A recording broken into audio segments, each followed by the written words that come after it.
What's up, YouTube? This is Bystander X79, guys. Today I'm coming to my latest Speed Duel deck profile for July 2021. And today, guys, we're going to be looking at my Bug Burn Speed Duel deck.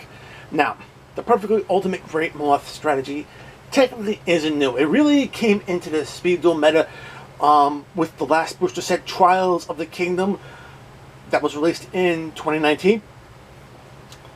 Primarily because we got the skill card as well as one other key monster to make this deck happen.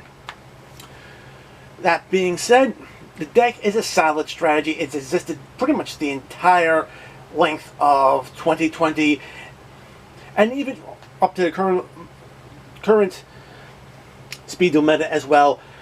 It's still a very viable strategy, although there are a few more counters for it that are out there. That being said, just being able to get this engine going is pretty easy, and not only that, but it allows you to play other cards that can actually help you slow down your opponent as well as augment your ultimate win condition. And I can tell you right now, there's really a lot of room in this deck to play around with.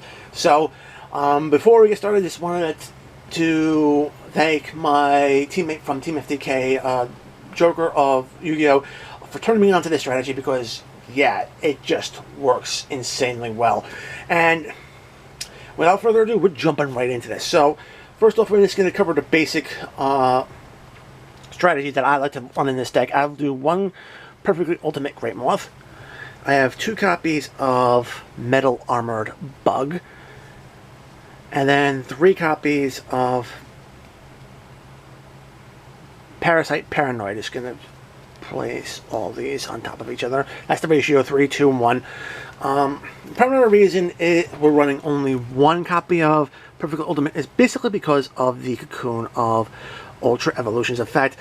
You take what you do is you activate the Parasite Paranoid effect in hand and equip it to one of your opponent's monsters. That monster becomes an insect monster, and thanks to the skill of Cocoon of Ultra Evolution, you can take an insect monster equipped with another card from anywhere in the field, both yours or your opponent's, and send it to the graveyard, and then you can actually do special summon from your deck your Perfectly Ultimate Great Moth.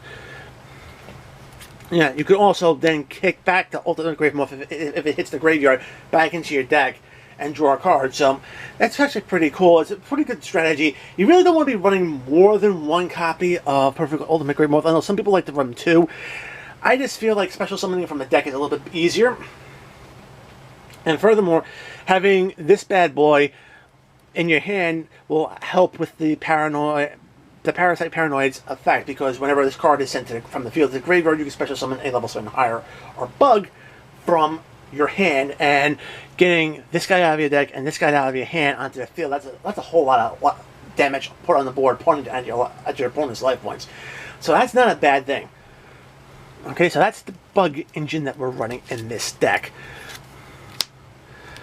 For the burn elements,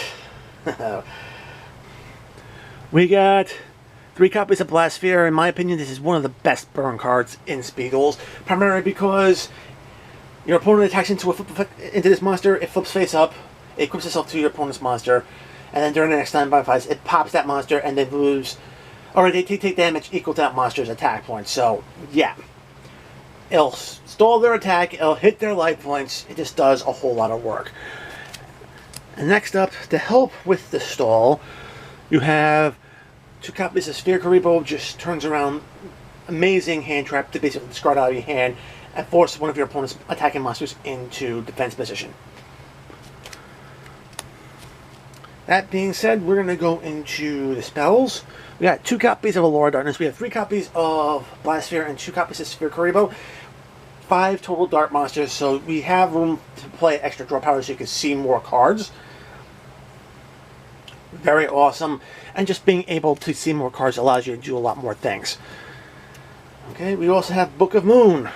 Okay, now since Parasite Paranoid is treated as an equip card, flipping a card face down will destroy any cards that are equipped to it. It's a great way to out that particular strategy. However, forcing your opponent to use their own Book of Moon on their own monsters denies them the resource to actually use on your monsters. So, yeah, free them of the equips, or use them on your own monsters. I mean, that's a pretty big deal.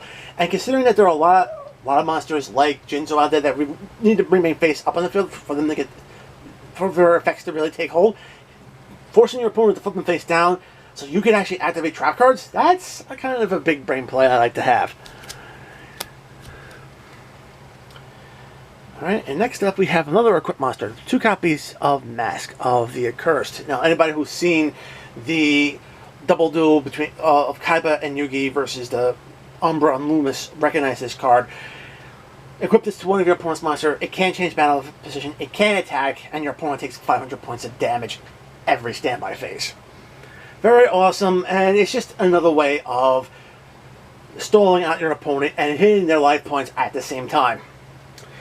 Now, the really cool thing about this is you have a lot of different effects out there that can actually pop back row. I know breakers out there. There's Kazu Cyclone, there's Twisters. And I can tell you now, yeah, there are different ways to actually counter them, but with the latter two, especially Twisters and Kazu Cyclone, your opponent's paying life points in order to actually get these equip cards off the field. So that basically is doing the job for you, because anytime your opponent's life points are affected, even if it's as a cost, it's still considered a burn effect for you. Now, in case they get froggy and they want to attack your back row, well, we got a surprise for them. 2 copies of Waking the Dragon are waiting for them. They pop this card, it goes to the graveyard, even if it's banished, you get to special summon a powerhouse monster right out of your extra deck. And because Waking the Dragon is just such an amazing card, and based on the fusion monsters we just have in the game right now, yeah, that's not a good thing your opponent wants to see happen. So, definitely a 2-up in the deck. And last but not least, we have 1 copy of Zoma the Spirit. A trap monster that basically dares your opponent to attack over it. And if they do, they're taking damage to their life points equal to the monster who attacked over it. And that is it for the deck. For the extra deck that we're summoning off of Waking the Dragon, we got 2 copies of Arcana Night Joker. I know some people like to run 3, I only have 2, but still, 3,800 attack points plus an Omni Negate built into that monster.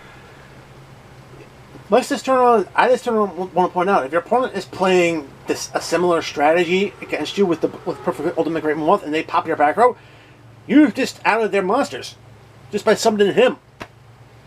They try to equip something to nope, negate it. Definitely a must-have in any Waking the Dragon extra decks. I'm also running Dark Paladin. It has the ability to negate spell cards, and if your opponent's playing dragons, power boost. And speaking of dragons, we do 2 of the most powerful fusion monsters in Speed Duels are dragon monsters. One of them is Meteor Black Dragon, 3,500 attack, not bad, and the other. The Blue Eyes Ultimate Dragon. I mean, seriously, if you're going to be summoning a big boss monster off the field, onto the field, why not go full whole hog and, yeah, hit them with a 4,500 attack point beat stick. So worth having in that extra deck. And guys, that is it for my Bugburn Speed Duel deck profile for July 2021.